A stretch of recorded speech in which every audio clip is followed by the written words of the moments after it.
focus on the case at hand. The murders with the red seeds. Officially, the Bureau has not made a statement about these seeds. Some even claim that they are irrelevant to the killings. But after the red seeds were found in a Boston homicide, I've been unable to get them out of my head.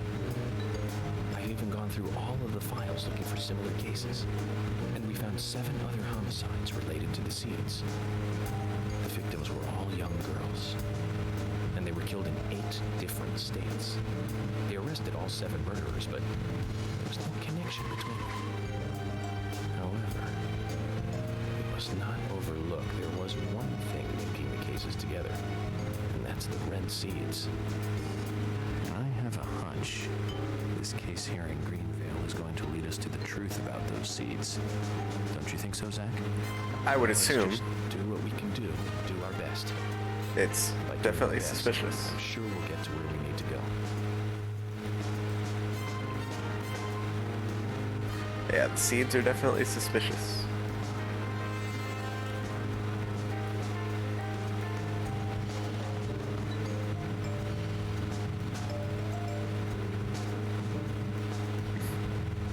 Let's do the General's mission and hope that Sigourney doesn't go wandering. There's a distinct possibility that Sigourney goes wandering, but at least I figure the General's mission isn't going to have me leave. But then again, it might.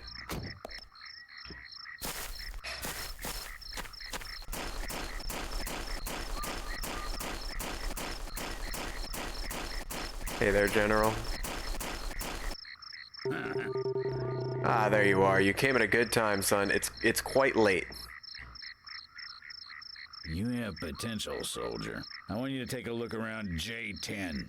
I'll need high gear parts. They should be around there somewhere. If you can find them and bring them back to me, I'll be able to increase the top speed of your vehicle. Now that sounds like a plan. It's a fail-proof plan, soldier. You must learn to trust your superiors. Around J10 then. Your orders are clear. Now roll out. That should be easy enough, right?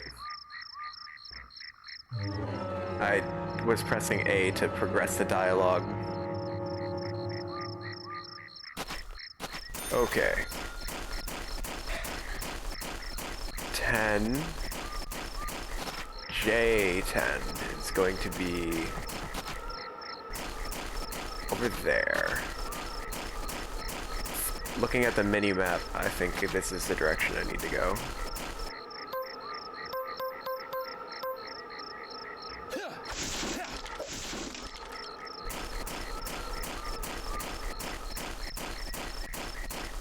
I see it.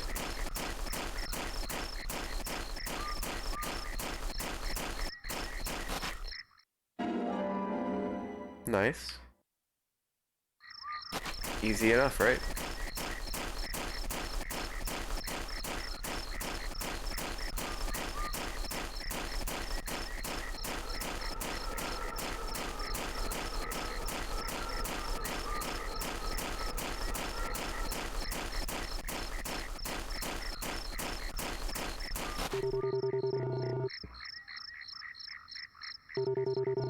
So, have you found what we need? Yep. Where is it? Oh, I need to go to Brian's house, too. This is it. This will save your life someday, son. What's the story this time? Speed determines everything on the battlefield, life or death. You're not going to tell me another story about stomach pains, are you? Son, I told you already. Don't muck your superiors. It's a very serious story this time. It starts with a question. Why did we lose the battle? We had firepower and air support in the beginning, but looking at the results of a war of attrition, we learned a lesson. We lacked speed when speed was needed. It was our superiors' fault. We should have carried out a swifter attack. That would have saved more of our soldiers.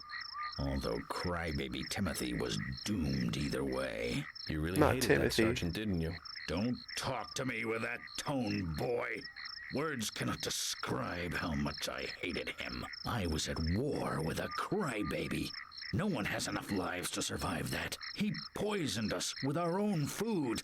Washed all our weapons with soap and water. Launched a signal flare thinking it was a firework. Set off countless traps laid by the enemy. More than half of the unit had to return home sick because of him. I don't know how much of this to believe. Believe as much as you like. I'll keep my side of the promise and get to work on your vehicle. What a strange man. Well, if he hates that sergeant so much, why does he keep talking about him? Why do I get the feeling he And would a was general the sergeant? really even have direct contact with a sergeant? Questions keep mounting. I've increased your exhaust and optimized your higher gears. That means you can drive at a faster top speed. But there's still plenty of stuff I can do to make your car go faster. Just come see me again and I'll customize your car a little more. Nice. I'm assuming, does that apply to all of my cars? Sigourney's still out there, though. Hello, Senor Binks. Let's go have a word with Sigourney. Hey, Sigourney. I'm glad you're here. My pot, it's getting cold. Please, let's get going. Okay, no problem. By the way, what's in the pot? Does that really matter? Now let's get going. Hurry! Once we get her home, Zach, let's ask her again. God, here we go again. Now, get the car going. My house is over by the lake. 3, 2, 1, go! Going. Although I don't know where I'm going exactly.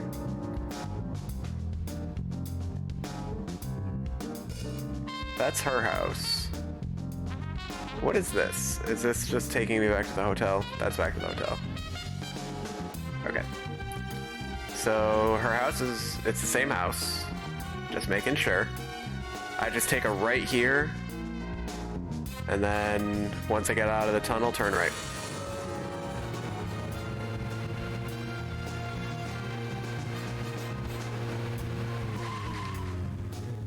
Jeez.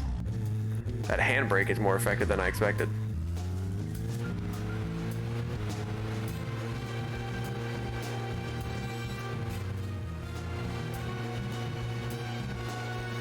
At least she's not nagging about the speed at which I'm driving. Last time she was just on repeat complaining about the pot getting cold. This is not good. It's losing more and more of its warmth. At this rate, my pot is going to get cold. Hurry! Hurry! Step on it! I've jinxed Why it. do you have to drive so safely? Can't you see my pot is getting cold? Why aren't we there yet? Could you step on it? If we go this slow, my pot is going to get cold. This is not good. It's losing more and more of its warmth. At this rate, my pot is going God, to that's get such a sharp cold. turn. Hurry! Hurry! Step on it! Why do you have to drive so safely? Can't you see my pot is getting cold? Why aren't we? If we go this slow, my pot is going to get cold. I would never allow that to happen, Sigourney. Don't you worry. Oh, thanks to you, my pot is still warm. So tell me, Sigourney, just what is in the pot? You really want to know, don't you? Yes, very much. Well, I'm sorry. I can't tell you. The pot has to make that decision, not me. Okay. Then I need to get to know the pot better first, right? That's right. In life, you can't skip steps. You have to take one step at a time and take the proper steps. For all actions, there is a reaction. If you ask the pot will answer. It's that simple. There's truth to what you say. Yes, the pot is full of truth. If you want to meet the person you are searching for, you have to ask the pot. Listen carefully. The more steps it takes to cook a stew, the better it tastes when it's cooked. Not necessarily. But I've gotten the pot now. I've taken the pot. My pot is getting cold again. Better get inside. You have to talk so long. Oh.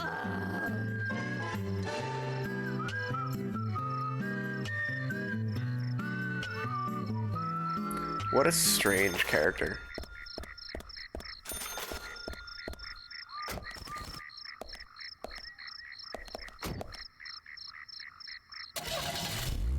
Alright, so I still need to talk to George before nighttime ends. Is that all I wanted to do?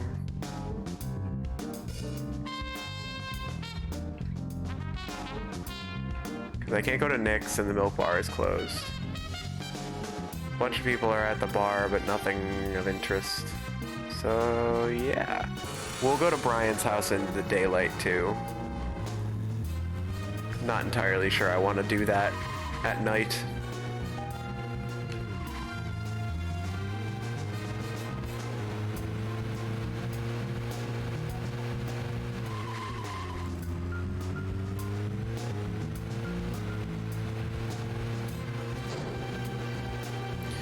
My top speed has gone from about 50 to about 60, which is nice in the police car. Although I imagine I'd be going pretty dang fast in my red car, in my convertible. I have no idea where that is.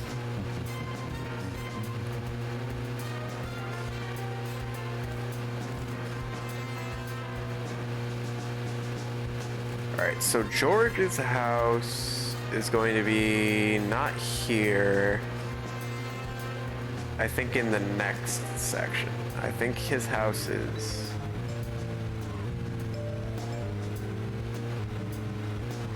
here? Yeah, I think this is his house right here. But his house is closed. It is too late.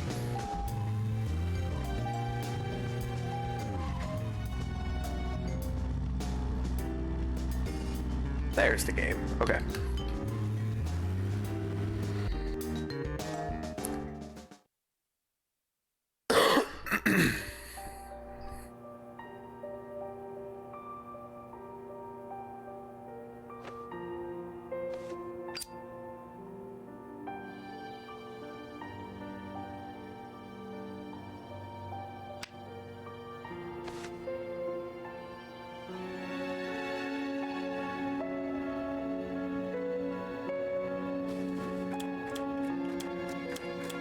Zach, let's go over our progress.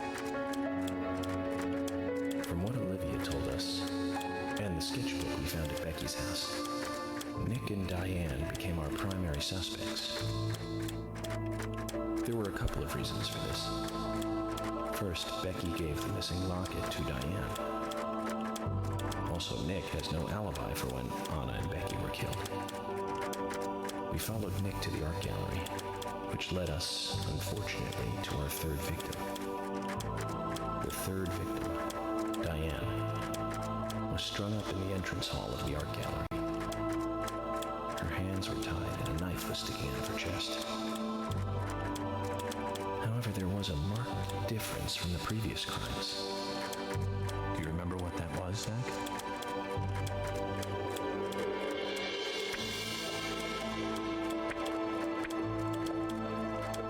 It was right after the crime?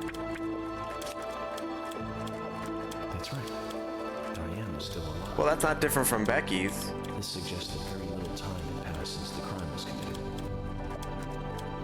Which means the criminal was still close by. It was someone near the scene. There are two possible candidates. Nick, who was knocked out in the entrance. Zach, who is the other person again? Good old Forrest Kaysen. That's right. Casey. We followed Willie, good dog, all the way to him. Casey's statement came out as follows. He and Diane were in a physical relationship. That was why he visited the gallery. The two were in the middle of such a meeting when Nick showed up. Diane lost her cool and shut Kaysen up in the basement. Now, what did Kaysen hear when he was locked up? Boots. That's it. The sound of boots passing by. Nick was wearing boots that day. Which means it was likely that Diane met with Nick in her room. Nick said he argued verbally with Diane about her playing around with men, but they eventually decided to go out drinking to make up. However, immediately after that, Nick was attacked by someone in the entrance hall and knocked unconscious. We saw the rest. Zach, do you think that Nick is our serial killer? No.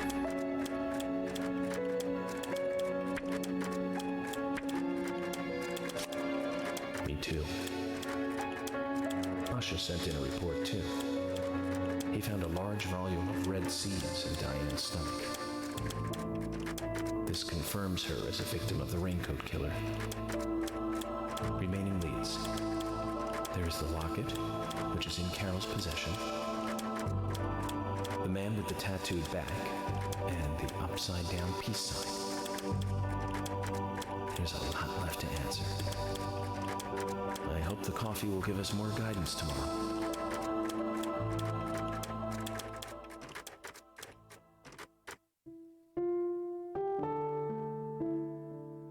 Zach, what did you think about George pouring his heart out?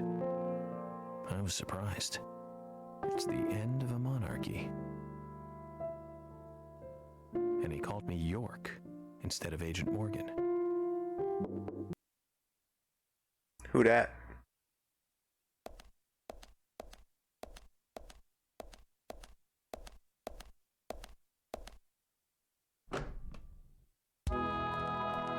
Hi, Emily. Emily? What's going on? Do you know what time it is? I'm sorry. I couldn't sleep, so I was drinking alone.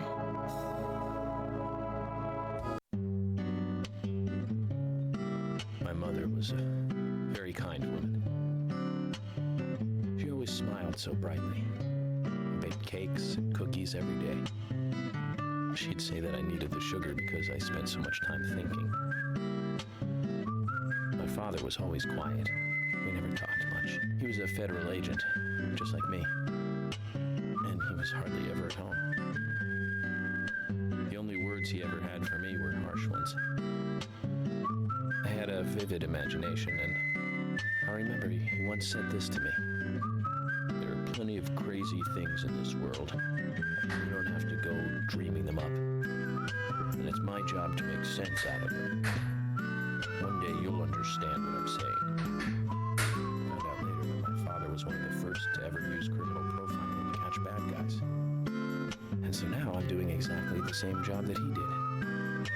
Like father, like son. Can I ask you something? Shoot. Mind if it's something personal? Fire away. Who's Zach?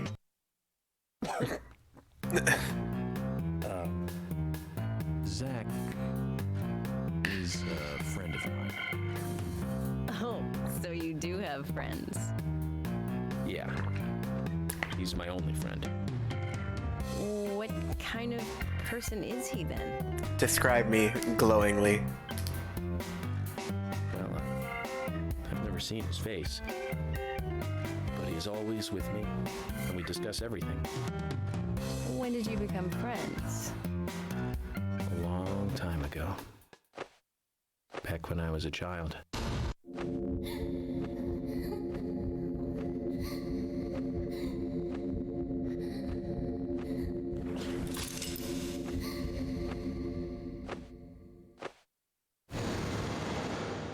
Well, I was 7.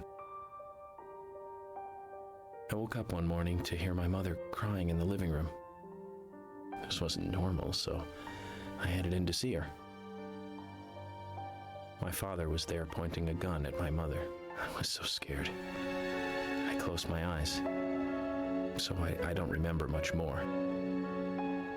But I do remember the words my father said to me. At times we must purge things from this world because they should not exist, even if it means losing someone that you love. When I came back to my senses, they were both dead. He shot my mother and then killed himself. Oh, I'm so sorry. Don't worry about it. Zach's with me. It was around that time that we became friends. I'm here. I'm with you, he said. I'll be here always. We can get through this together. Quite aside from that terrible scene in front of me, that voice seemed to make me calmer. And here we are, working together, getting through things. This is the first time I've ever told anyone about this. I wonder if Zach will get angry. That's a sad story. But I don't want you to take this the wrong way, but I'm sure there was a reason for what your father did. I know. I think maybe I became an agent to find out why he did what he did.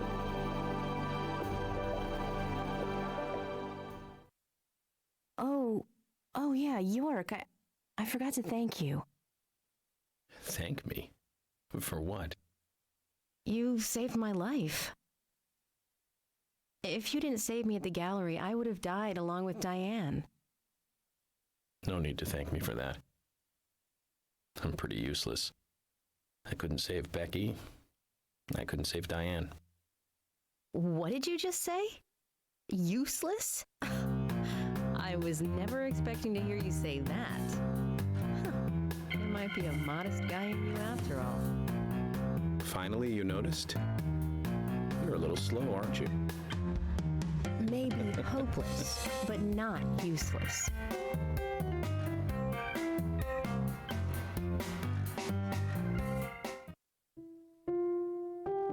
Zach, do you think Emily got home safely? I would hope so. Anyway, I think it's more serious of a situation than I thought. Do you remember our conversation with Emily? She's really interested in you. I think she's starting to have certain feelings for you. If that's the case, Zach, you and I are rivals. This is a very serious situation indeed.